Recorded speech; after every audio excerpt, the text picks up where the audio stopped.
It's time for Windows Weekly. We're getting ready for the Build Conference next week, and Mary Jo Foley and Paul Thurrott are here to talk about what we do know about Windows 8 and what we'd like to know. Plus, a whole lot more. Windows Weekly is next.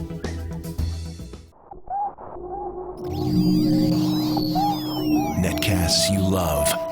From people you trust. This is Twit. Bandwidth for Windows Weekly is provided by Cachefly at CACHEFLY.com. This is Windows Weekly with Paul Thurrott and Mary Jo Foley, episode 225, recorded September 7th, 2011. I can't wait for this all to be over. Windows Weekly is brought to you by Carbonite Online Backup. Automatic and unlimited backup for your computer files with anytime, anywhere access. For a free trial, plus 2 free months with purchase, go to Carbonite.com and use the offer code WINDOWS. And by Gazelle, the easy way to sell or recycle your used gadgets. And Newegg.com, the place on the internet to shop for tech. Gazelle it today and receive a gift card from Newegg at Newegg.com/trade. And by Squarespace.com, the fast and easy way to create a high-quality website or blog. For a free trial and 10% off your new account for 6 months, go to Squarespace.com and use the offer code WINDOWS9. It's time for Windows Weekly, the show that begins with a laugh and ends with a tear. And ladies and gentlemen, I'll let you figure out. It's always fun until someone puts out an eye, Leo. Exactly which part of that is provided by this man here, Mr. Paul Thurrott, editor-in-chief of the SuperSite for Windows, SuperSite.com. News editor for Windows IT Pro, analyst for Penton Media, and the author of so many fine books, it's almost hard to come up with all their titles. I'll just say this: Windows Phone Secrets. I actually could list all 24 of them right now if you'd like. 24. That's if my calculations are correct, 24. That's a lot. That's a lot of words. It's a lot of self-loathing is what that is. Scribble, scribble, scribble, Mr. Thurrott?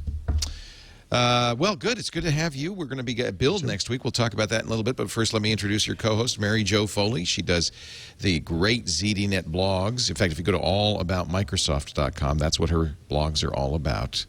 All about Microsoft. She is perhaps the most connected Microsoft blogger after Mr. Thurrott. So with the two of them together, there's nobody left. Well, actually, depending on how you measure connectedness, she probably is. She's got the inside. Yeah. She'll ride around the bus incognito, looking for a scoop. Has been done. What do you call it? In the trenches, or what do you call it? In the trenches, that's it. Is that the right term? Yes, direct from the trenches to your living room, Miss Mary Jo Foley. Yes. Wow, did we get a shocker yesterday? And I imagine the Yahoo staff was somewhat shocked, too, when they got an iPad message from Carol Bartz saying, I was just fired by the board over the phone. Nice but here's probably the most shocking part of that. It was probably the first time she's written any of them in like 2 years. Yeah, right. You know, without profanity anyway. Yeah, and it was like, wait, this company still exists? Wow. Yeah. 2.5 years in her tenure. Mm-hmm. I think it's fairly safe to say that she was brought in to turn it around. Did not. She does have one major achievement, though. I think last year she was voted the most overpaid CEO in America. Really? How much did she get? She makes it was $1 million in salary plus up to a 400% bonus annually. Something like $18 million in stock-related bonuses. Wow. All kinds of money. So some speculation floated around that this was perhaps preparatory to a sale to perhaps Microsoft. At least a few pundits said, what Microsoft would want it now. Well, yeah, really. Yes. Microsoft, of course, famously made the offer for Yahoo. Yes. Do you think they wish they took that purchase at the time now? You know, do you think that looking back... They're going, we dodged a bullet there, big baby. No, I mean In Yahoo. fact, In other words, there's even a guy, Paul, who works at Microsoft in the investing group, who has, as part of his corporate bio, helped thwart the Yahoo deal. no, I mean from Yahoo's side. I helped thwart the Yahoo deal. I saved Microsoft. Oh, that's a great signature file too, by the way. But or rather, Microsoft, if I'm not mistaken, offered $33 a share. Right? Yeah. This thing is selling in the $12, $13 range right now. Here's the email, which, by the way, the signature says, sent from my iPad. He apparently never bothered changing that. To all, I'm very sad to tell you, I've just been fired over the phone. Telling a little addendum there by Yahoo's chairman of the board. It's been my pleasure to work with all of you, and I wish you only the best going forward. So, by the way, you know what I get from that statement? Among the many missteps of Yahoo over the years, you have to rank near the top, not shutting off Carol Bartz's email Immediately. the second we fired her. You know, how stupid is that to allow that to go out? Well, this is interesting, and you guys are much more up on the ins and outs of corporate governance and boards of directors. But wouldn't it normally be the course? I guess they couldn't do this because she's on the board to do an executive search before they fire her. I guess they couldn't do that, could they? So they are now going to begin the search for a CEO because, of course, the man who's running the company, their CFO, Tim Morse, is interim. He's not intended to be permanent. So they've even said, we're looking. I don't think Yahoo is intended to be permanent. I think Yahoo is, as I joked on Twitter today, should put it up for sale on eBay with a buy me now price of $3 billion. Or Etsy, maybe, because it's kind of homemade. Yeah. I mean, if they broke it up, right, it would be a lot easier to sell, wouldn't it? Like maybe Microsoft would want Flickr. Right. Yeah. Somebody would want Flickr. Google, man. Actually, right. Flickr. I mean, Flickr is the most notable and valuable service they make. To end users, not financially. To end users, because I'm sure it's a money loser. I am too. So you want to give it to someone who can do something with it. Actually, Google wouldn't be a bad choice, whatever that's worth. Yeah. Or if you're Microsoft, you want to buy Yahoo Mail, Yahoo Messenger, right? You want to just combine that in with for market size, market share, and there's some kind of the thing that makes me sad. And somebody mentioned this on Google Plus, and I really thought it was true. There were a lot of really neat, besides Flickr, neat technologies. Like remember Boss, build your own search service. Yahoo Pipes was really cool. There was a Yahoo programmer's kind of tool that was very powerful and very good. They had some good programmers working for them. Yeah, but they were always so all over the map. But they couldn't do anything with it. This is still, of the major email services, the only one you have to pay for if you want to do anything other than POP3 access from a client, not counting the iPhone. I mean, it's bizarre to me that they just never entered the modern age, That said, they're still one of the most popular sites in the world, right? I mean, Yahoo.com, and I think their news service especially, is very, very popular, but they just haven't been able to monetize it in any meaningful way. Yeah. I mean, truthfully, the best match, I think, for Yahoo is probably not going to be the company to buy it, which would be AOL.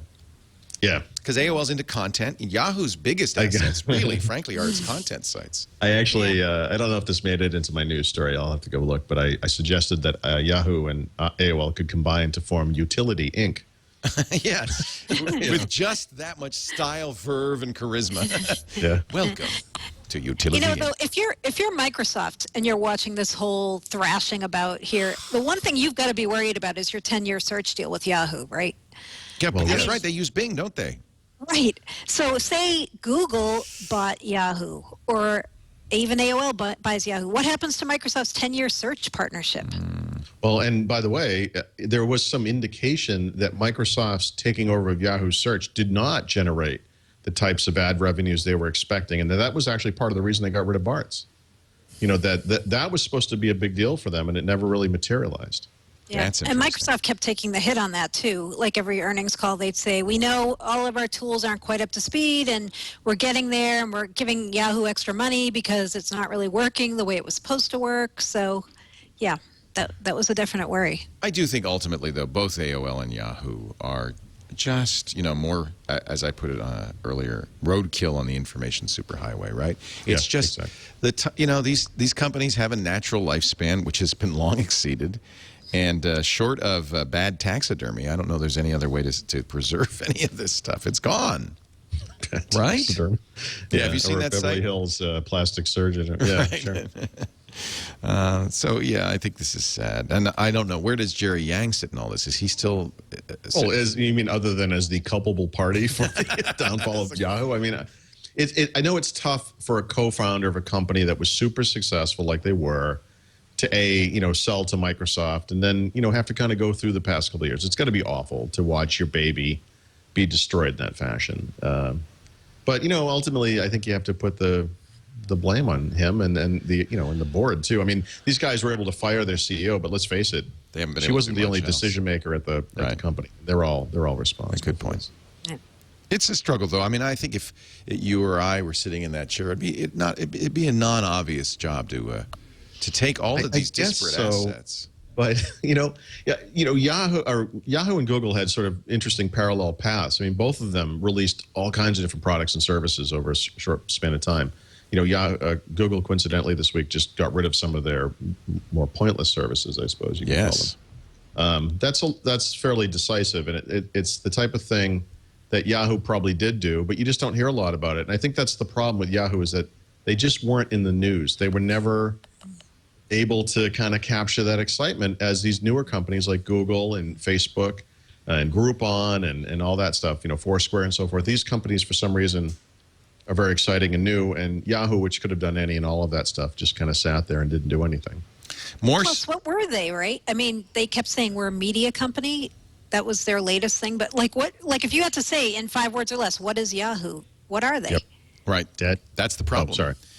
Well, besides dead. No, but that's the problem. And in fact, I don't know if this is much of a solution, because in addition to Tim Morse, there's now an executive leadership council that will be running the company, consisting of Michael Callahan, Executive Vice President, General Counsel, and Secretary. Blake Irving, Executive Vice President, Chief Product Officer. By the way, Blake Irving, former Microsoft executive from the MSN Group. Blake Irving. Yes. Mm-hmm. Yep. Ross and who Levinson. the Seattle Times said might be her successor. I read yesterday. He does have the trendy glasses necessary to take on that job. That's all you need. David Philo and Jerry Yang will each continue as Chief Yahoo. Neat. Reassuring, huh? So here's a thought. I guess I pulled it out of my butt here as we were talking. But, people have argued in the past and will probably continue to argue that Microsoft shouldn't have their own search engine. Why do they do this? It loses money. They never really generate any share or whatnot. But, the problem with Yahoo is that they never did their own search engine either. They always licensed the search stuff from someone else. And, obviously the company got its start in a college dorm room. These guys created what was essentially a manually created directory of popular or nice websites or whatever. And then eventually they integrated search into their site as it grew. But they never had their own search technology. Whereas I would argue, and I think Mary Jo would as well, Microsoft is integrating this search technology into virtually everything they do. That it's, in fact, a core part of the multiple platforms that Microsoft makes, And maybe that's one of the big differences between these companies. I mean, as moribund as Microsoft may seem sometimes, they certainly get it, I think, when it comes to how important that stuff is to the core of the business. And that's something that Yahoo never really got. Well, I think Yahoo and AOL and Microsoft to some degree are all in this kind of second stage of life. Jeez. It's like the closely monitored, the help I've fallen and I can't get up stage.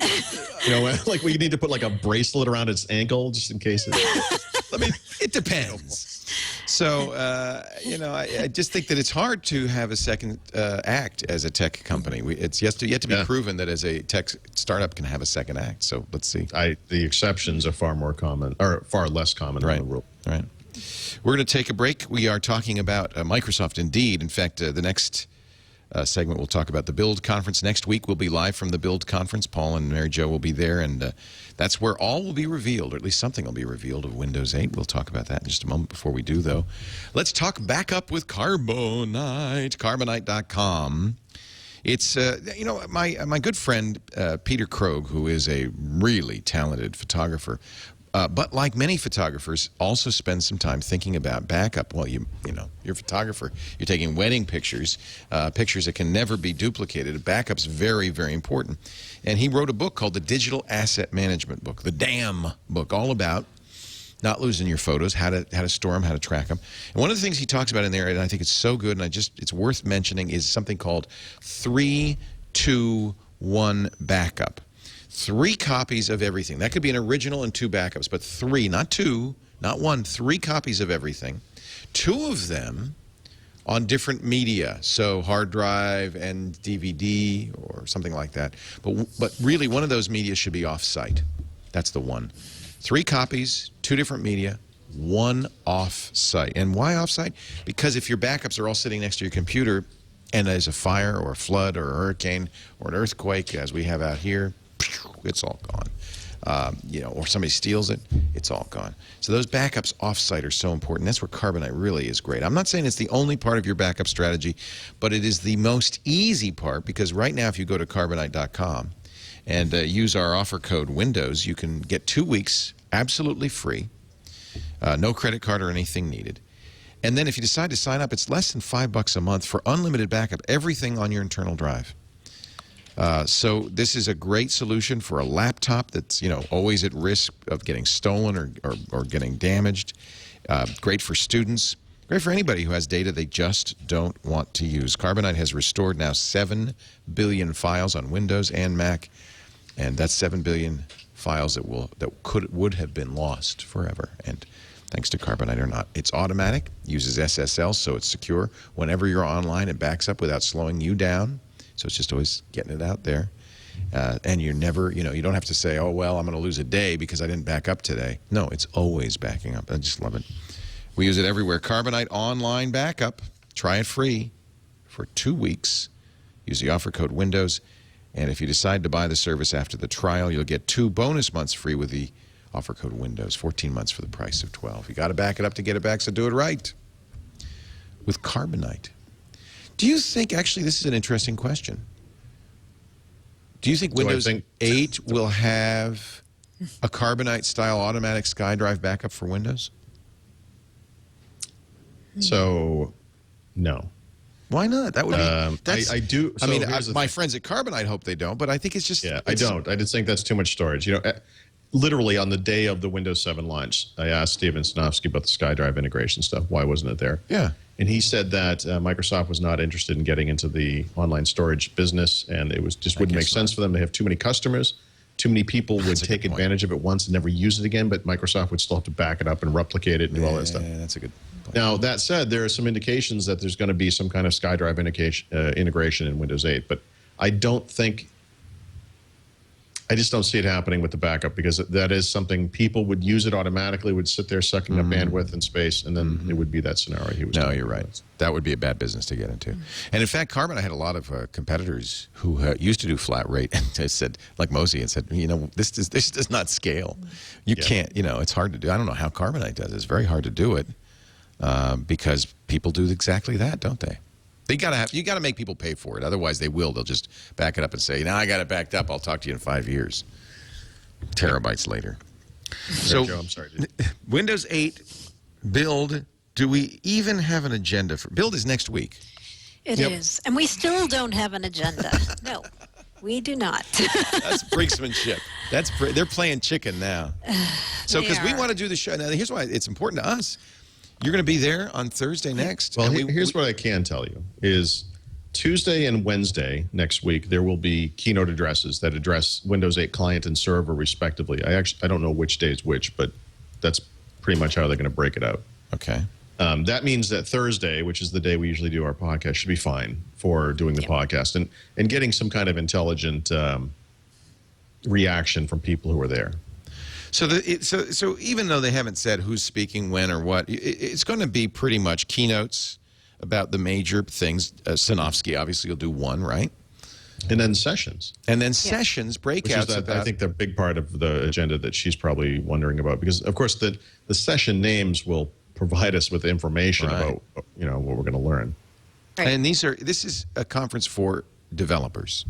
Yes. This is the replacement conference for WinHack, for PDC, and probably for Mix. So it's hardware and software vendors, as well as web vendors. It's all three. There's going to be, you can bet there's going to be a lot about HTML5 and tooling, probably some new things about Visual Studio, what they're doing with the Expression product. So it's basically geared for people who they want to write applications for Windows 8 client and server, and also for the cloud. And also possibly for the phone. There's that ever-standing rumor that Windows Phone 8 will be Windows 8, and that these things will share an application model. And, Windows phones will essentially be the smallest version of Windows. Do you think that's likely? There is. I don't want to use the word likely. I think it's possible. Yeah, I think it's possible, too.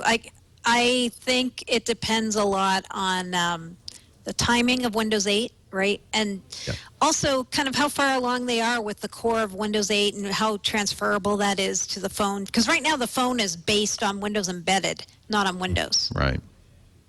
Yep.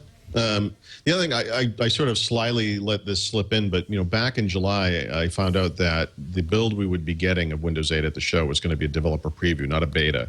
And so when I mentioned this on the podcast, I would mention this as a developer preview. But the one thing that my source, who does work at Microsoft, told me was that it would be feature complete. And actually, Steven Sinofsky revealed this week that that is not the case.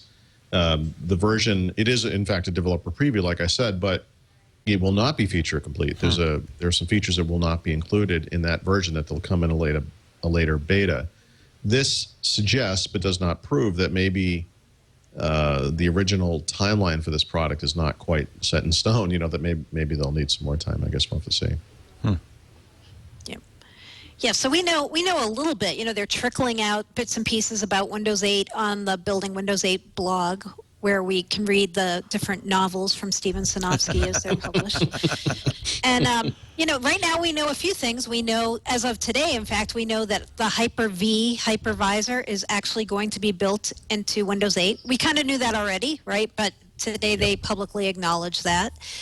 We know that Windows Media Center is going to be in the final build of Windows 8 in some way, but we don't exactly know how or when, because it's not going to be in the developer preview or early test builds. So they're trickling out little bits and pieces. We've talked about some of them on previous shows too, but I think this article on designing for Metro in the desktop is it's kind of telling. It really implies that at least the Metro interface is going to be a big part of the desktop. Well, notice how he says it there. He describes it as a Metro style. Not Metro. Interface. Not Metro style. So, you can parse a lot of what he writes. In the wake of that Media Center discussion from a couple of days ago, I went back and looked at the transcript I made of his appearance at D9, Steven Sinofsky's. And he actually mentioned Media Center then and said, the one thing that people need to understand is that even when there's something in Windows that many people don't seem to use, and he especially mentioned Media Center, he said just by virtue of the fact that it's in Windows means that millions of people actually do use it. Right. So it's probably in the single digit, millions, like 1.1 million or some small number. But there's a lot of considerations there about what you bring forward and what you don't. And I find it interesting. The Media Center one to me is very interesting because I think in Microsoft's strategic planning, you could make the case that maybe the Xbox 360 makes a lot more sense for that kind of thing for Internet TV, and that they should just get rid of that in Windows. That there's no reason for that to be part of Windows. But they're not doing that. Well, isn't the tradition or the history of Windows that that's the do-everything tool? That don't you want to have? You don't want to leave a major capability out of Windows, or does that matter? What is your sense of that? Like Windows Media Center. Yeah. Well, I think if you look at what they're doing with MinWin, right, the whole idea of that concept is to kind of reduce Windows down and kind of reduce the dependencies between the different subsystems. So it makes it more modular. It makes you able to kind of pick and choose the components and put them where it makes sense.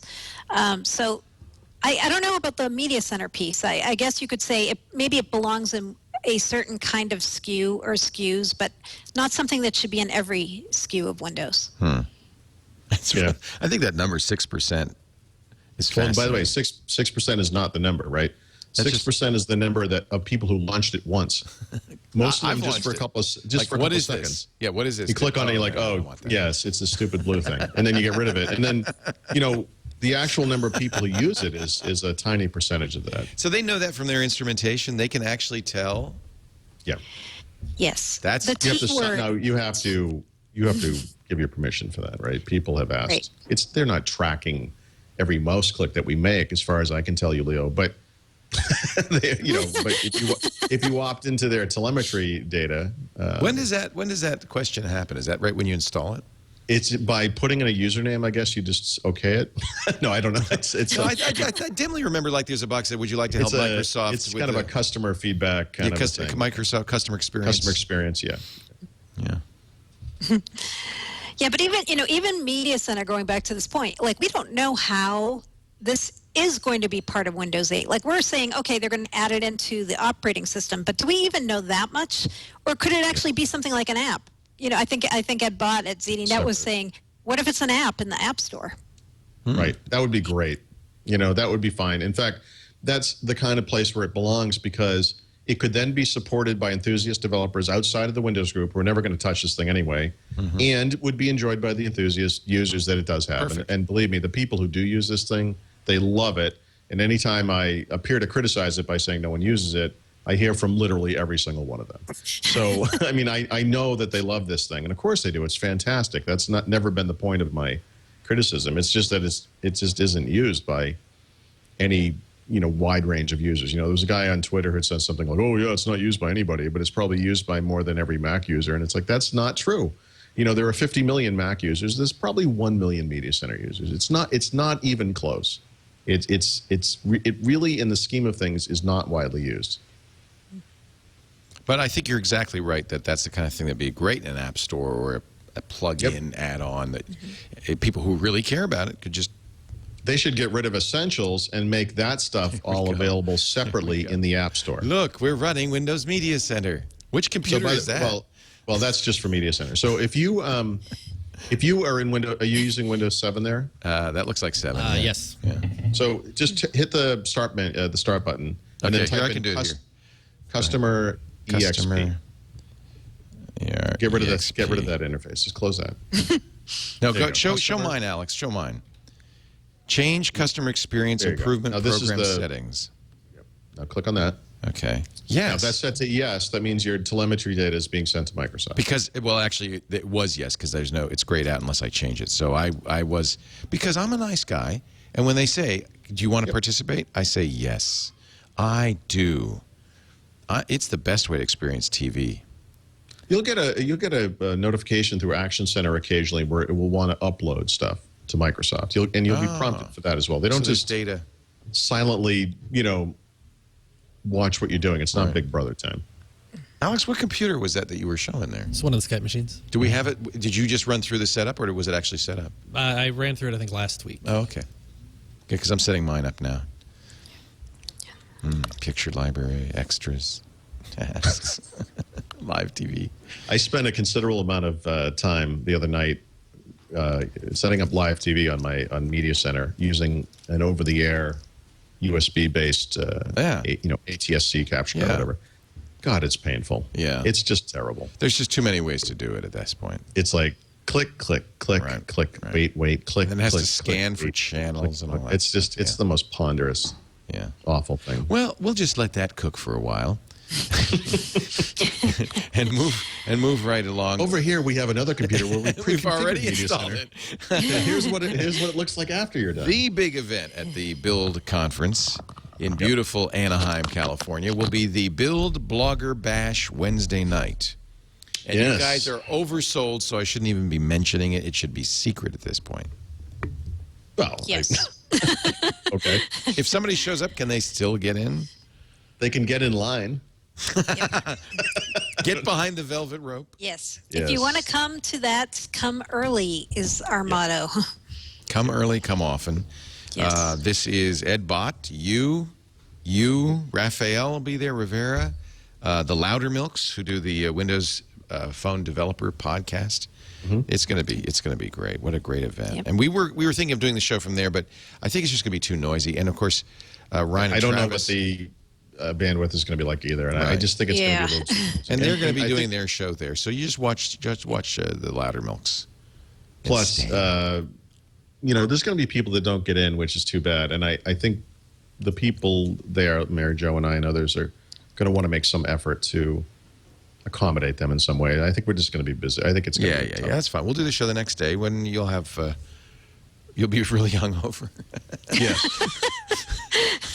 I might be a little more tired and dry than I usually am. Surly Paul Thurrott. Yeah. But if you are at Builds, make sure you go to that. It's Wednesday night from 5 to 7 p.m. And they will be at the Bar Louie Tavern and Grill Yeah. Where is that, by the way? Why? That's 321 West Catella Avenue, Anaheim, It's California. I didn't mean it. I didn't mean the exact address.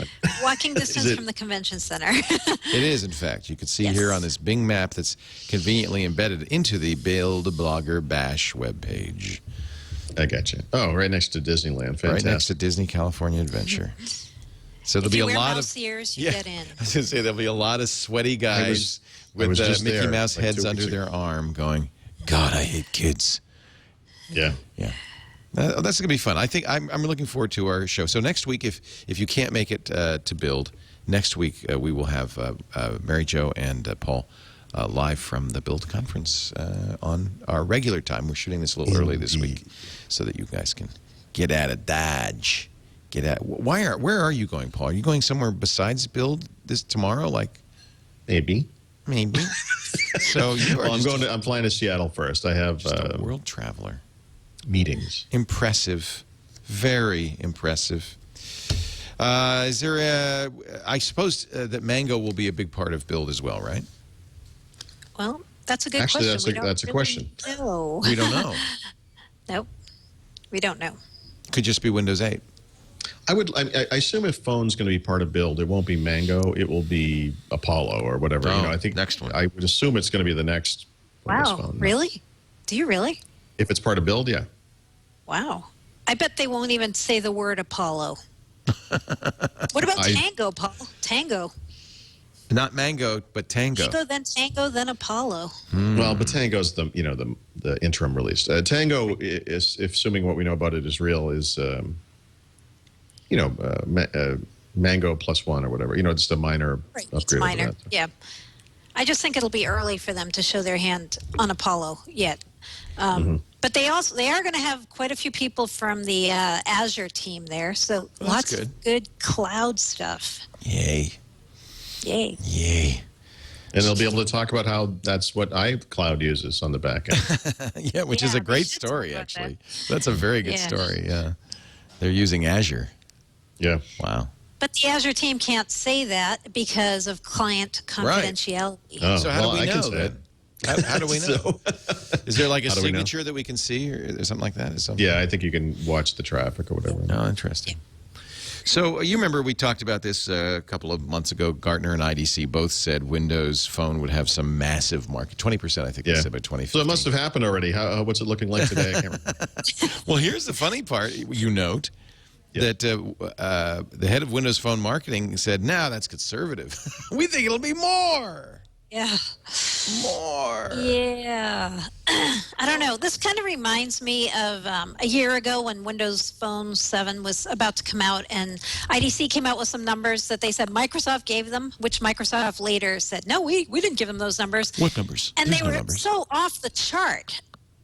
I mean, it was just like, come on, you don't really think you're going to sell, what was it? Like they were going to sell as many phones as iPhone sold its first year or something.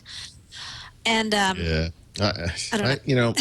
I have a problem with the hubris stuff, which is weird because I always complain that Microsoft is not aggressive enough. And then, in cases like this, they're sort of responding to that, and then I don't like that either. So obviously I'm impossible to please. But this kind of stuff reminds me of what the Microsoft guys from Zune were like when the Zune launched, and it was full of bravado, and we're going to take over the world. This is the first step. And there's no indication that it's ever going to be that successful. Not really.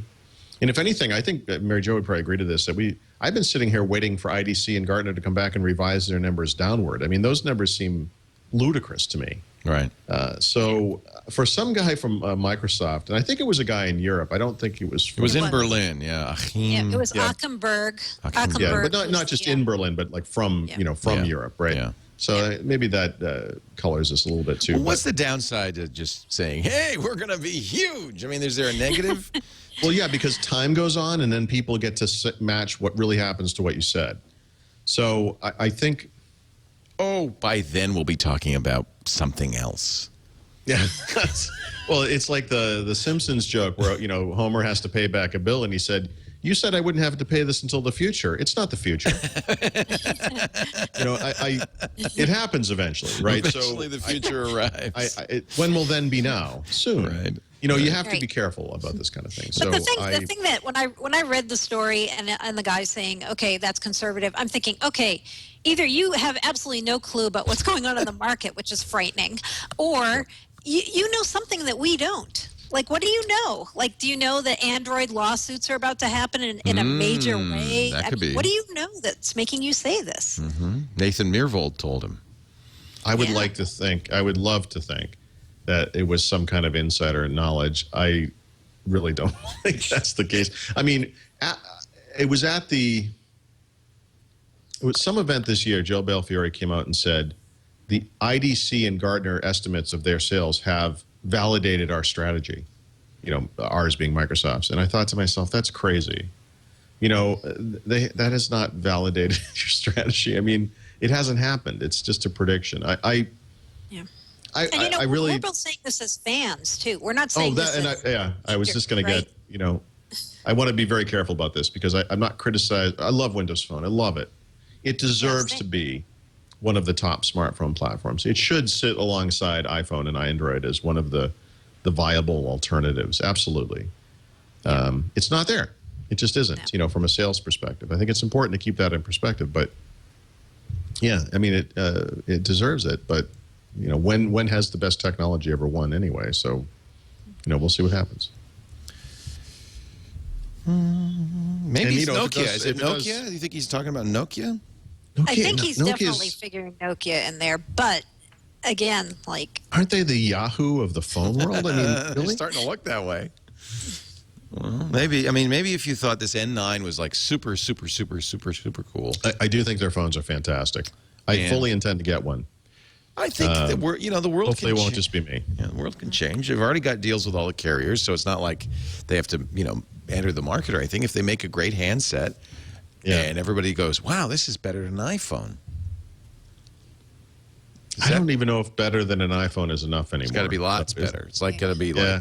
like, There's a big price to pay when you switch platforms. That's and true. It has little to do with the cost, you know, the dollar cost. But, you know, the longer this goes on, the more entrenched people become with their app collections, their familiarity with the marketplace and how it works. And, you know, they've kind of followed along. I mean, it's a big thing to ask someone, increasingly, I think, as we go forward, to switch platforms. Now, obviously, this market is only getting bigger and bigger. So I think the plan is to mostly get these new numbers from new customers. yeah. But that's when you have to do and marketing. overseas, right? Overseas new too. markets, Like that's the whole the Tango release supposedly is all about getting into markets where people don't have smartphones and they're, you know, looking for something lower price and considering that as an alternative to a feature phone. So if they can get, you know, massive sales in India, in China, I mean, that's a huge if, but if they can, maybe that's where the numbers will come from. Yeah. We're going to take a break, come back with more. I want to mention that we are about to wrap up brick sales. If you wanted to have a brick in the Twit Brick House, and by the way, thanks to everybody who has done that. We've sold almost 2,000, and we said we would stop at 2,000. I think at the end of the month, maybe we have a couple more weeks of brick sales. You can't see it from here. There's a wall right on the other side of this gear, and there's just it's got a third of the bricks up. We're going to have the rest of them come in, and it's just really cool. I know you saw it, Paul. It's just really neat to read those bricks and all the kind words and kind wishes everybody gave us. I just thank you so much for your support. And it isn't too late. We have 3 kinds of bricks. The least expensive is $128 4x8 standard size brick. You could have 2 lines of 40 characters each. We also have a 4x4 with more text room, and even a custom brick, an 8x8 brick that has a custom logo on it. So you can actually have your logo. And the number of our vendors and friends, there's one guy, he got his face on the brick. I don't know how he did it, but I took a picture with him. He was here the other day, and he's got his face on the brick, on the wall. So go to bricks.twit.tv and pick a brick. It's your last chance if you've been putting it off. Don't delay any longer. bricks.twit.tv, and we really thank everybody. It made a huge difference in our ability to do our job here, to build this beautiful studio. Plus, it holds up a wall. And it holds up a wall. There'll be no running through that wall. I can tell you that right now. It's brick. No, there's things there's a picture of the brick wall. Yeah, there's a great shot of that. That's our conference room through that door there. So that's right in the welcome in the lobby when you come in. When you it's the first thing you see when you come in the door. And if we make people wait long enough, they'll probably read all the bricks on the wall. For instance, we realized that there was quite a bit of dust in the basement wall where the TriCaster and all the gear is. So we've using money from the bricks. I think it was like $25,000 to enclose it and air condition it. So we were able to do that. We weren't going to be able to do that, but thanks to the bricks, we are. So it really helps us a lot. Bricks.twit.tv. And here's a way you can get some money to do that. Trade in your old electronics. We should have a Gazelle brick drive or something like that. If you go to newegg.com/trade, everybody knows Newegg. Newegg is the great place geeks go to get the latest stuff. But the problem with getting the latest stuff is, how do you pay for the latest stuff? By selling your old stuff, your old smartphones, your MP3 players, your e-book readers, your laptops, your cameras, your gaming consoles, your GPS devices, all of those things that are just clogging up your closet or your garage or your basement. Wouldn't you love to get rid of them and get some cash while you're at it? Well, here's how you do it. Go to newegg.com, newegg.com. /trade, and here's a special Gazelle page. You click on the button, and then you'll fill in whatever gadgets you've got. And when you trade it in, you will get a Newegg gift card for the cash value of your electronics. And let me tell you, you're going to get a lot more than you think. It's back to school time. Newegg's got great deals on the latest computers and laptops for kids coming back to school. Phones, too. It's all there. 84,000 products on an amazingly great site. I read the reviews on Newegg before I buy anything. There's 1.9 million, almost 2 million customer reviews and high-res photos there. Newegg.com/trade. Don't sell it. Gazelle it at newegg.com/twit. A great way to get money for your old gadgets and then buy some new stuff. Maybe get that new PC, get ready for Windows 8. That might not be a bad idea. All right, moving along, Paul Thurrott is here from the SuperSite for Windows, winsupersite.com. Mary Jo Foley from allaboutmicrosoft.com. Big story, got a lot of attention. We talked about the breaking story originally, which was that Microsoft, just like Apple, had a tracking database in the phone. They probably were doing the same thing everybody's doing, which is matching GPS coordinates to Wi-Fi access spots so that on phones without a GPS or devices without a GPS, if you could see the access spots, you don't have to log into them, but you say, oh, well, we know from our users that access point and that access point, you're getting both of them, you must be right about here. That's a technology Skyhook sells, and that lots of companies would like to, eliminate the Skyhook bill and do it themselves. So I think that's what Microsoft was doing. They made one little mistake. They published the database online, public. But as soon as they got caught, they pulled that down. Now, and I'm really curious what you have to say about this, some are saying that even if you opt out of this location tracking, it's still on. Really? Not true. Not true. Let me ask you a question. Okay. If you read the headline, Microsoft is tracking user locations with Windows Phone, what's your first reaction to that story? Of course they are. Yeah, of course they are. Everybody is. This falls into that category of this is very believable. So let's not do any research at all, and it sounds believable. So you're saying they're not doing that? Yeah, they're not. Actually, they're not doing this tracking. Let me tune that down a bit. Okay. What I'm saying is that according to this suit, the camera app is tracking your phone's location regardless of whether you okay that activity via that dialogue, and that it's doing it before you ever see that dialogue, and that it will do it after you see that dialogue, even if you say don't do it. That's not true. It's absolutely not true. The thing that the person who says that doesn't understand is that there are various location services, or rather various features of Windows Phone that can use location services. They have nothing to do with tracking your location or publishing information to some database that could uniquely identify you, but they are in fact trying to make the service better, but it's not the camera. The problem with the complaint, Sammy Kampkar who's saying this. He's the guy who invented the Ever cookie, which is actually quite clever. He says testing the camera app on the Samsung Omnia phones. Yeah, which, by the way, is not sold by AT&T. And what network was he testing it on? I don't know, AT&T? AT&T, okay. Yeah. Well, so that's interesting in its own right. Well, the phone's behavior is the phone's behavior. Yep. The point is, it's the complaint says that the camera is doing it, and the camera's not doing it. And it's not, more to the point, perhaps, it's not doing it to track your location and then record something that will show your location. It's tracking a location, and that companies do this kind of tracking of locations of devices in various ways, and you cited a few of them. Windows Phone may or may not still be doing that. I guess that's still open up to debate. But that camera app, that's not doing that. It's not doing it. The Microsoft says there's no personal or unique identifiers, although there are some unique identifiers that aren't your name. There are GUIDs associated with your device, right?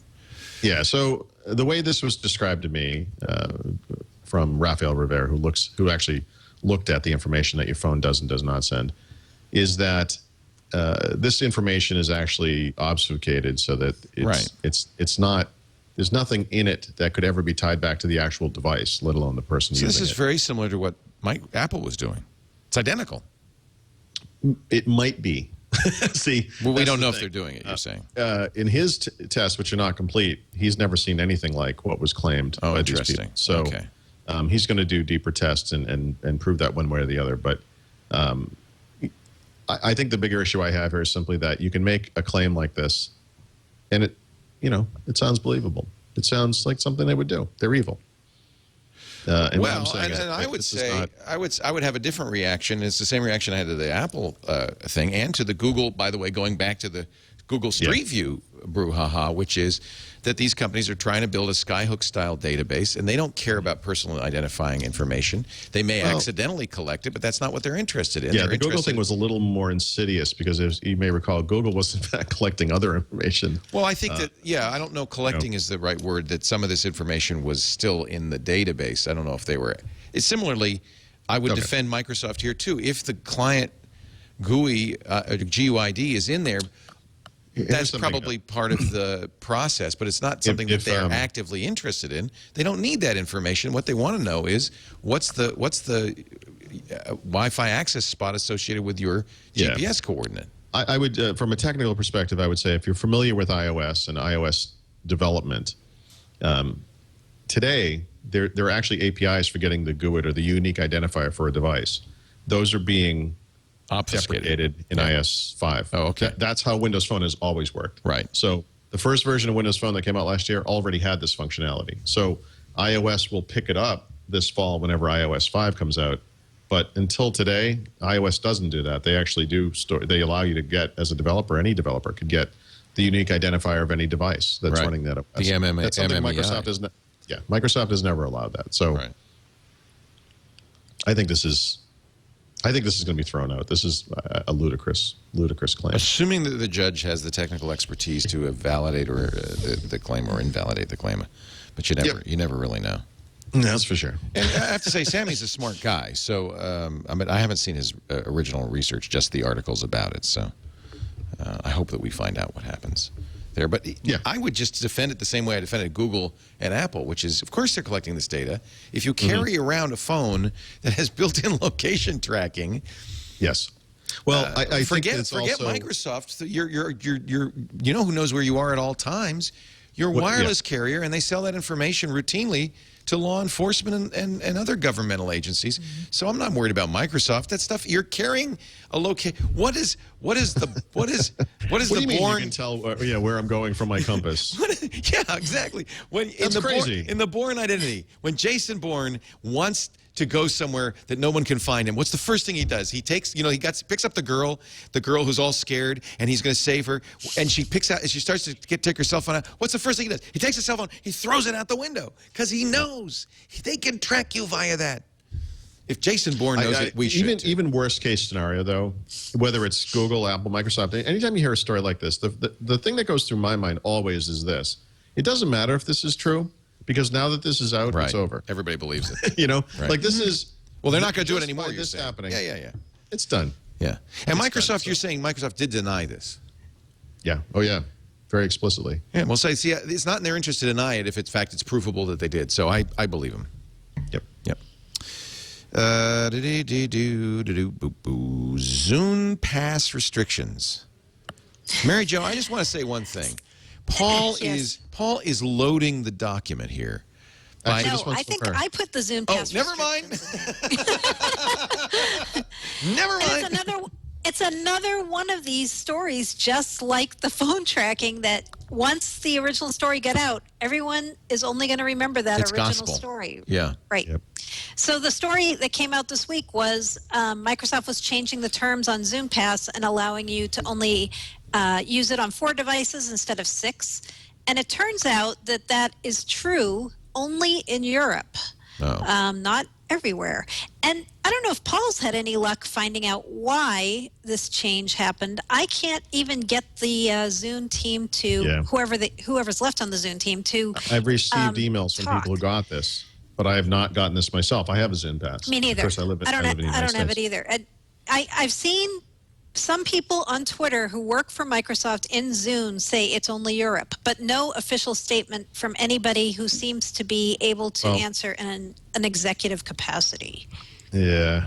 Whatever. Sure. I mean, I don't think there are that many users who are using the Zune Pass with up to 6 devices. Maybe they're worried that people are sharing it, between groups of friends and colleagues. Nobody or has something. 5 Zunes. I know. Well, you can run Actually, it on, Leo, you can run on your phones, right? I do And your have 5 PC. Zunes. In fact, Okay, I have somebody does. I might have 7 Zunes. Oh, Wow. well, this is You going to really? impact you. I have some of every kind they've ever made, yeah. So if you're in the U.S., you still can sync 6 devices. Yes, you can. And if And I mean, maybe it's due to the record labels. I mean, if it is, course why it doesn't is. Microsoft just say this? Let's just say what's going on. So the way I would look at this is going forward, your Zune Pass is really only going to be working on talking about devices that are actually still being made. We're talking about the web, meaning Mac and PC, through the PC client, on the Windows Phone, not Zune devices, because we're not making those anymore, and I think on the Xbox 360, right? You can stream it through the Xbox 360. Those are the supported, still being made devices that can run this thing. In the past, when it was possible that you would have a bunch of Zune devices running around, I could see where you might want to have a higher limit. But I think in today's world, maybe that limit makes a little bit more sense, and it eliminates the chance of people sharing a single subscription between a group of friends. I'm trying to think. Or maybe they're going to do a family pack. Or maybe they're going to get rid of it. Maybe this is the beginning of that. Zunes for everyone. I'm trying to think that I think Apple is. How many devices is Apple? It's what their 5. policy is. I think it's 5 5 devices. It's it's 5 computers. It's 5 installs of iTunes on computers. But unlimited number of devices. You think can it's just keep unlimited putting devices. iPods on there. That's right. It's 5 computers. That's right. Man, I want to go out and buy a bunch of Zunes. So I love my Zune. I really do. I have a Zune HD, and I'm sad they're not going to make them anymore. I have 2. If you're interested, we can talk. Because you know what? I don't like listening to my music on my phone. It eats the battery. Oh no! By the way, I don't either. I would never do that. Yeah. I would never do that. Actually, I do that. You know why? Because I don't put music on the phone. I use Spotify to stream. Yeah. Okay. Fair enough. So I do, and I kill the battery. You're absolutely right. Yep. Well, the problem is, in other words, you'll be on a flight. I'm going to be on a flight in a few hours. I don't want to listen to music or watch a video on my phone because that battery life is crucial need to that. me. That's right. When you and I'm get flying cross country, and I need this thing to work when I get to the other side. Right.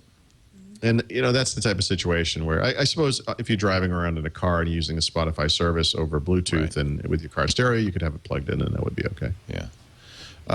Yeah, that makes sense. I do the same thing. I pull out I bring a little iPod with me to do that. Yeah. You've heard of the iPod? You might want to. Yeah, I guess they've sold a few of those. It's a Zune-alike. Yeah, it's Zune killer, as they call it. It's the Zune. It's the Zune killer. It's a Zune killer. Windows Intune 2. Actually, I think it was. We talked about this. This was the replacement for the tune-up thing that Microsoft was doing. Unbelievable. What? I just enjoy watching you try to explain that. What it is a cloud-based PC management service. That's so what I'm it's, saying. Yeah. It is in some ways similar to the System Center products, the on-premise service stuff. Oh, okay. Okay. They released the first version of Intune earlier this year, so this is very quick for V2, but V2 adds that most crucial of services, which is software distribution. So you could have a collection of 5 or 10 PCs that are part of a small business, and everyone owns their own computer or whatever, but you can still centrally manage them, even though none of them ever come into a local network. And you could deploy software to those computers. So you could say, hey, I bought a 10-volume licensed copy of Office 2010. You're all going to get it. And you post it through Intune, and then over time, everyone will get that thing installed in their PCs. That's yeah, neat. It's really cool. And third-party patching is in this one also, right? So Yes. not Oh, just hallelujah. Microsoft software. Yeah, which is actually great because, everyone's like, yeah, Windows Intune, it's great if you're an all Microsoft shop, but we're not. And No, but we you want those Adobe fixes. You want the latest version of Right. Reader. Really want those, yeah. I think they should do that for home users because that's really the new vector for viruses. Is because they, bad guys know that Microsoft Windows is patched. So I won't remember the year, but years and years ago, and this was years before they came out with it in a final version in a product. Mark Manassi and I were on campus as part of a security tour we were doing, and they showed us something called Monad, which became PowerShell. And on that same trip, they talked about what was going to be called Microsoft Update. They were bringing this update. And the idea behind Microsoft Update was that they were going to not just update Windows, but update all Microsoft products. And then over time, they were going to open this up to third parties. And that this would be like the central clearinghouse for all of the updates your computer would ever need. This is such a great vision. And it's still something we don't have. And this must have been 8, 10 years ago. It was a long time ago. And nobody's, you know who's done this? Linux. Yeah. But mostly because it's all open source. But on Mac or Windows, and this is what we need. They sort of do it. The Mac, unfortunately, as much as it's improved with this App Store, the App Store, the semi-unfortunate aspect of the App Store is now you have 2 places on the Mac. Right. The software you have. It would be nice if it was all integrated into a single place.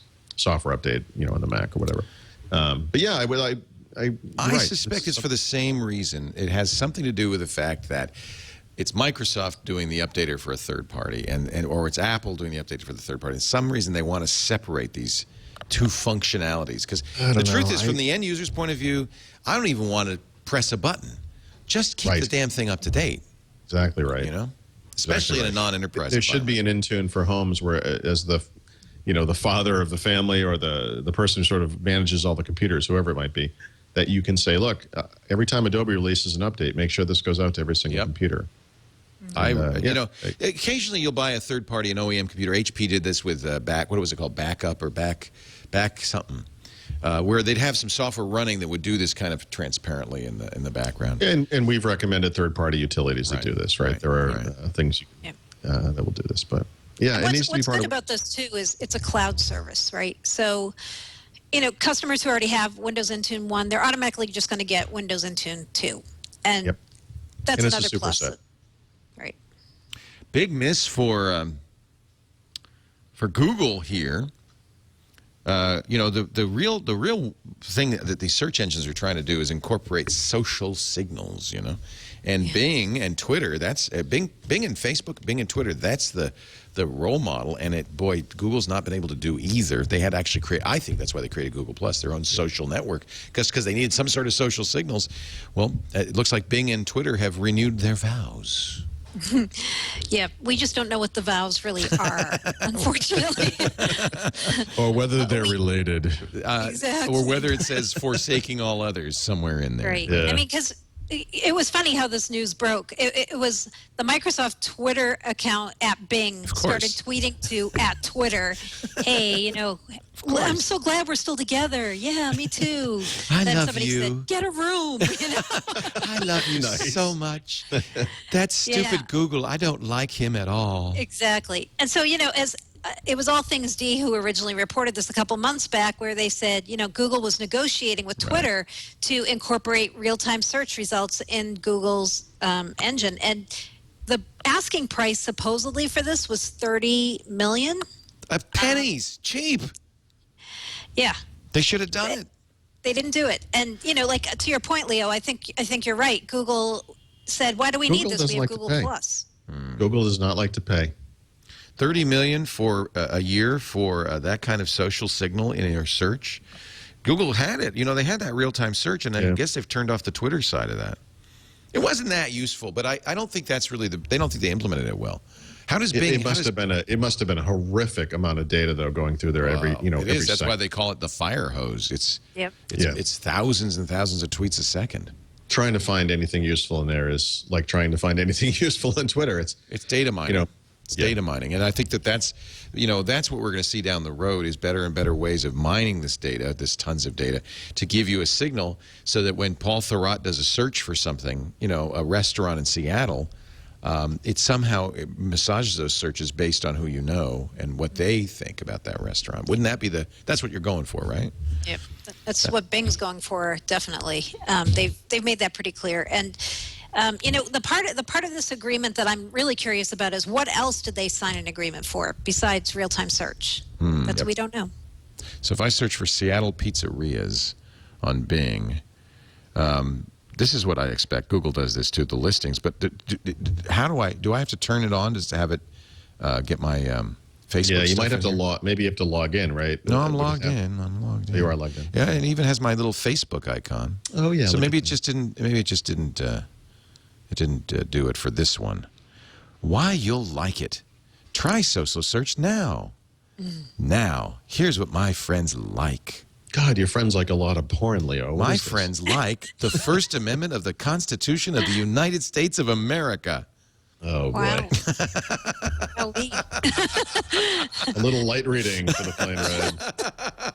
That's what my friends like. What do your friends like? I don't like Scared. America, Leo. I would never read that. You're Russia. Yeah. The Soviet Union. This is interesting. So I'm going to search for, let's search for Metallica, because I'm a big Metallica fan. Who isn't? Who isn't? But I don't see any friend results here. So let me, Right. I'm curious about this. now, maybe too. my friends don't like Metallica. How about YouTube? Let's see if they recommend any Google. Yes, they do. Yes, they do. Liked by my friends on YouTube. But see, this is a primitive way of doing that, isn't it? It's just saying, well, here's something Alex liked. Actually, I really liked this. I'm going to watch this right now. This is our Twit Edit Facility Update. Yikes. You got to watch this. If you ever get a chance to see this, this is poignant, touching, moving. I laughed. It looks like a cry for help. It does look. It's either a Viagra ad. Now men Exactly. can have the same exciting life Don't give it up, Alex. that young people have. You know, this is what happens when you're like the only Windows guy at Twit. That's exactly. He's saying, This is Twit Edit Facility Update for September 6th, 2011. So, Jeff, what are you working on today? we forgot to tell Alex we moved. It's so sad. This is the best part coming up. I'm gonna let it go just to this best part here. Abilify, used with your own tranquilizers, makes you just that much happier. I think you're right. I think this is what happens when you're the only Windows user. It's like watching a hazing in real time. I think this is a build video that we may see next week. I love the Chinese music in the background. This is the best part. Look how he touches it. And of course, the singer in Chinese is singing in the background, I love you, I love you, I love you.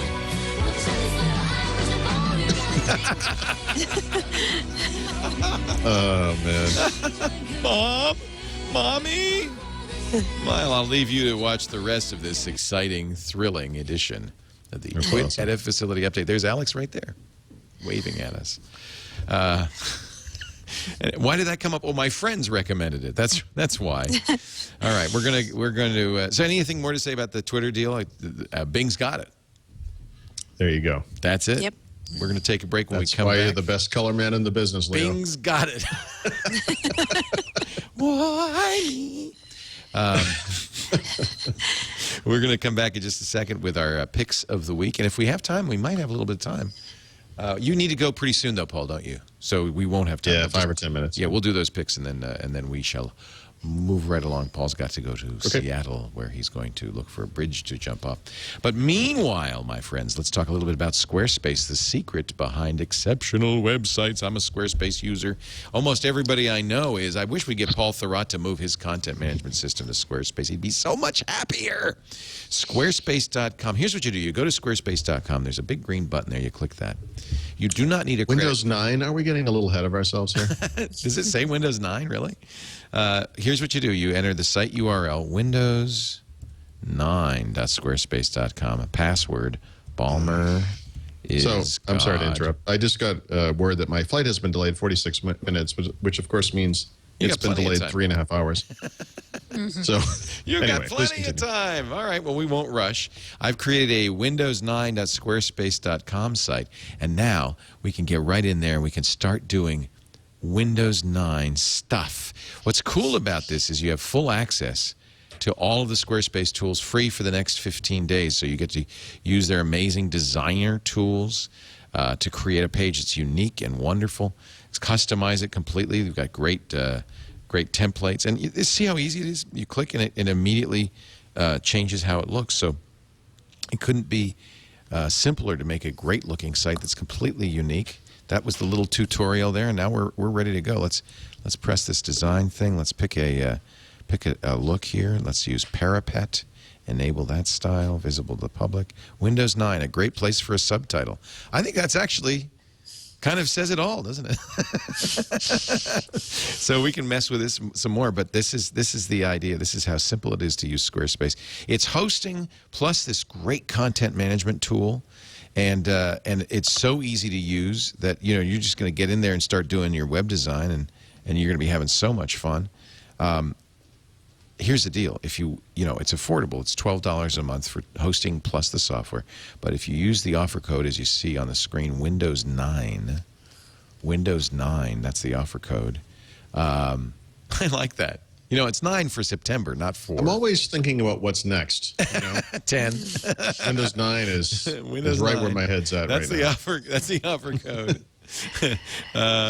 So now use that, and you'll get 10% off a month for the first 6 months. So we're not talking about Windows version 9. We're talking just it's an offer code. The September offer code is Windows 9. Squarespace.com. And do thank Squarespace for supporting Windows Weekly. We really appreciate it. You're going to love it. It's really a great way to design a website. All right, I'm ready. Paul Thurrott, for our tip of the week. Okay, this one comes... Pigs in space. Yeah, exactly. Actually, I'm going to be watching Spaceballs on the flight, by the way. That was my fun. That's my selection. Good What's the matter, choice. Colonel Sanders? Chicken? Anyway, this one comes from a reader, David Sherman. There's a tool built into Windows 7, as with previous versions of Windows, called Disk Cleanup, which is useful generally speaking, but it's particularly useful in this slice of time that we're in now, because if you're running Windows 7 and you're using a PC that has an SSD, of course now we have a lot less space than we used to with traditional hard drives. And with Service Pack 1 installed as an upgrade, Microsoft actually backs up all of those pre-Service Pack 1 files and just leaves them there. Oh, what a waste. Hidden on the hard drive just in case, because if something goes wrong. But of course, Service Pack 1, like most of these service packs, has You been don't want to save that. very highly reliable, and you'll never need those files again. So one of the things you can do by running Disk Cleanup is delete all of those So it files. does it automatically. Yeah. Well, no, you need to select You it have from the list, to but check that box. It will show you how much space you can save by getting rid of different things. Temporary internet files are in there and so forth. But if you see an entry called System Files, and it's a couple of gigabytes big, which it could be, that's a great way to save a bunch of space very quickly. And you can do that with Disk Cleanup, free part of Windows 7. I'm loving it. Loving it. And then my software pick of the week is a third-party utility for Windows Home Server. I actually finally wrote my review of Windows Home Server 2011 last weekend, and I use it for my own stuff. I rely on it. I recommend it highly. But one of the things that changed in this version of Windows Home Server is the way that notifications about the server are relayed to users that are connected to it. So you can use the connector software that Microsoft provides, but there's a third-party utility called called Home Server Status version 2. That provides a lot more information about what's going on the server, especially if there are backups going on, or if you want to access specific server tasks, backup or remote access, shared folders, etc. This little utility sits in the tray and offers you all of that functionality. So that's this neat. was created by Jerry. I forgot his last name. Jerry W. Jerry Way. Jerry embarrassed. W. So anyway, it's not free, but you can try it for 2 weeks for free, and then it's only $6.95 if you do want to keep it. And if you are a Windows Home Server user, definitely recommend checking that one out. And just quickly, because not everyone is a Windows Home Server user, I know everyone is a Windows Phone user, and I just wanted to highlight the fact that Microsoft today released the results of, I think it was a contest they had for student developers, and they are highlighting 8 applications that these developers made that are available up in the Windows Phone Marketplace. And some of them are really cool. Like, when you use a phone to take your own picture, you hold the phone out and you turn it around and then you kind of hope that it came out. This app will do that, but it uses facial recognition to ensure that you're centered in the camera. Yeah, so it's pretty cool. There's some neat stuff like that in there. So That's called definitely Headshot check out. by Julia Schwartz. That's neat. Definitely check out the list. There's some cool stuff for Windows Phone in there. Cool. And now, ladies and gentlemen, the moment you've all been waiting for, our Enterprise Pick of the Week. Yes, this week our pick of the week is a product called Dynamics AX 2012. What is that, you may ask? It is an ERP product from Microsoft that Microsoft is actually launching tomorrow, September 8th, on the web via a webcast with Steve Ballmer. And people on Twitter may have seen a fleeting reference last week to a poll asking if Steve Ballmer should plank during the launch. Oh, planking is so last month. It's so last.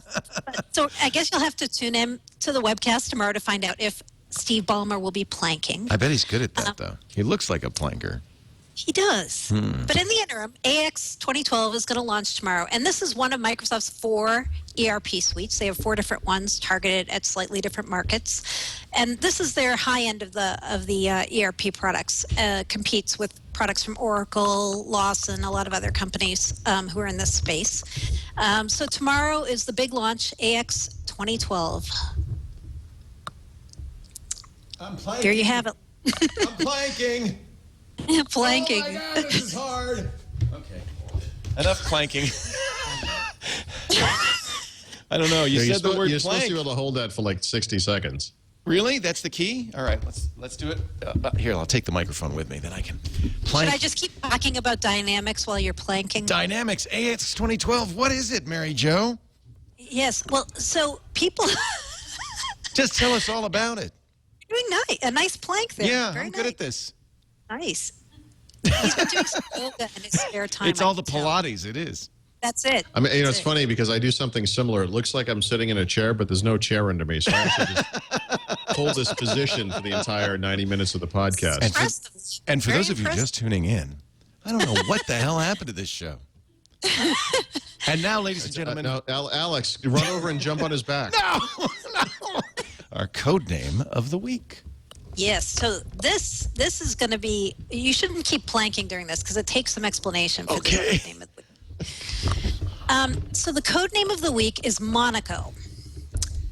So I need to give a little history here. So Monaco is one of a whole bunch of code names that came out around earlier this year when we were hearing a little bit about Microsoft's Media Room IPTV futures.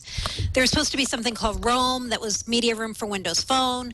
Taos, which was Silverlight for Media Room. Monaco was supposedly Media Room for Media Center.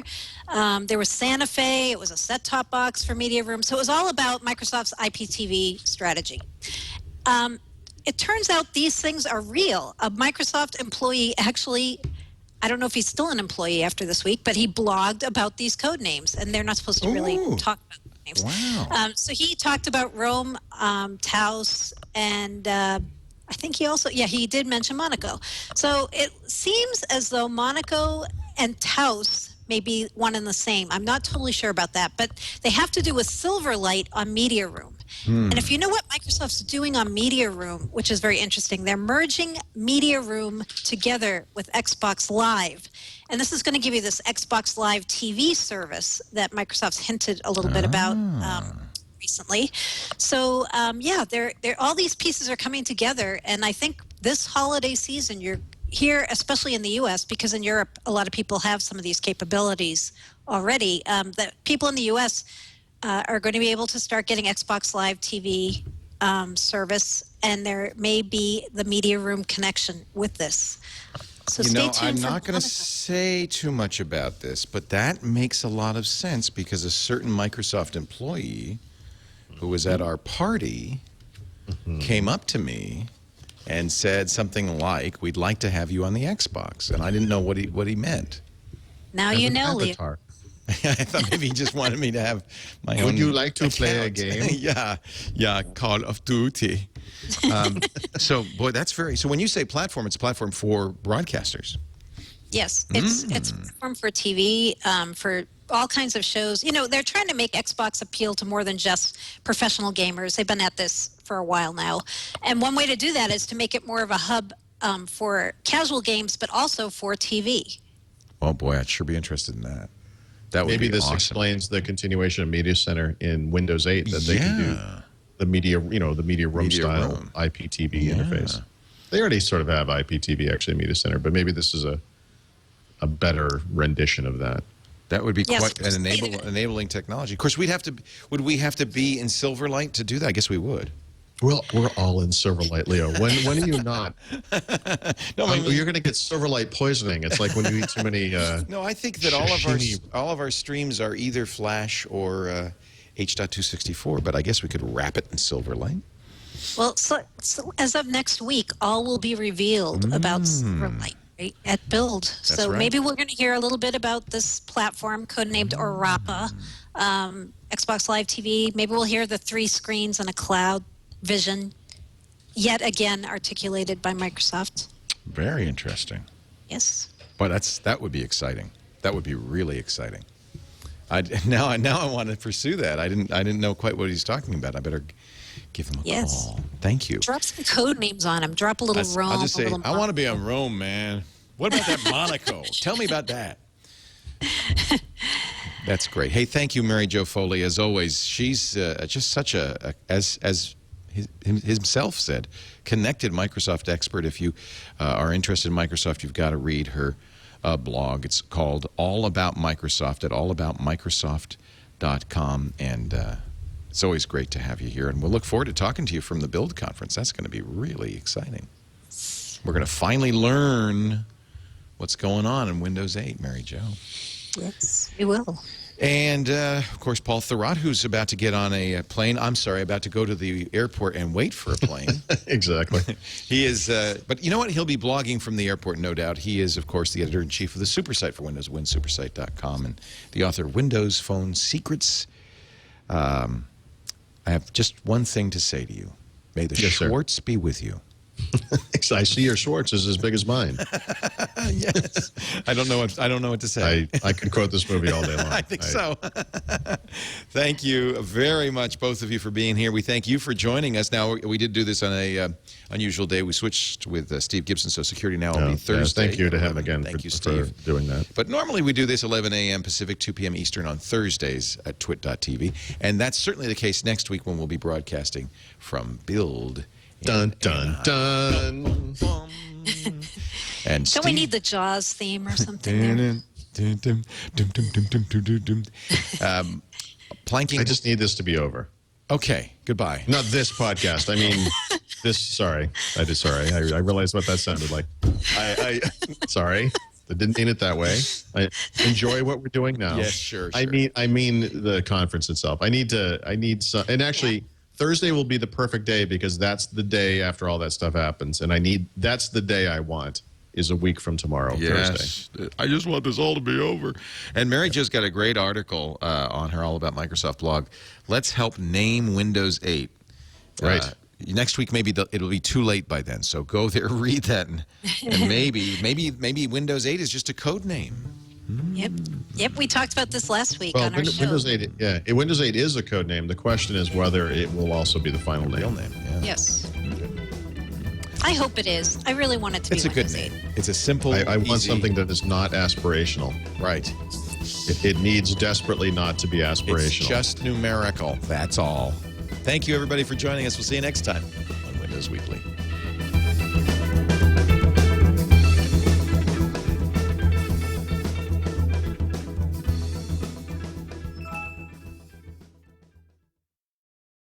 Yay! I didn't mean to grind it to a halt there. I just want this to be over. I didn't mean it like that. That might be the name of the show, actually. I just want this to be over. And I know wonder what why you people mean, get so though. upset with me. No, but I understand what you're saying. Yes, and so does Mary Jo. All this endless speculation, right? It's just Finally, come on. let the I, other shoe drop. I was Yes. instant messaging with Raphael earlier today. I'm so like wound up over this. I said I'm going to go eat lunch and then I'm going to throw up and then I'll be back. Nice. Ladies and gentlemen, we want to welcome you aboard United 67 JFK to build. We'll be. That used to be the fun thing when I lived in Seattle. The whole plane going anywhere to a softies. Microsoft show was Microsoft people. Yeah. It's fun. It's a very similar experience going from San Francisco to South by Southwest. Yeah. It's like the Nerd Bird or CES too, I guess. You know how when you walk up and down the aisle of a plane, you look down at the computers, whatever people have, and you just see what they're doing and what kind of machines. Are you okay? What is that? So I was flying from Seattle one time, and this guy was working on a tablet PC with stylus, and I stopped and I said, "What do you do at Microsoft?" And he said, and he started talking, and he said, "Wait a second, how do you know I'm from Microsoft?" And I said, "No one else would ever use a tablet PC." Everybody. Oh, that's true.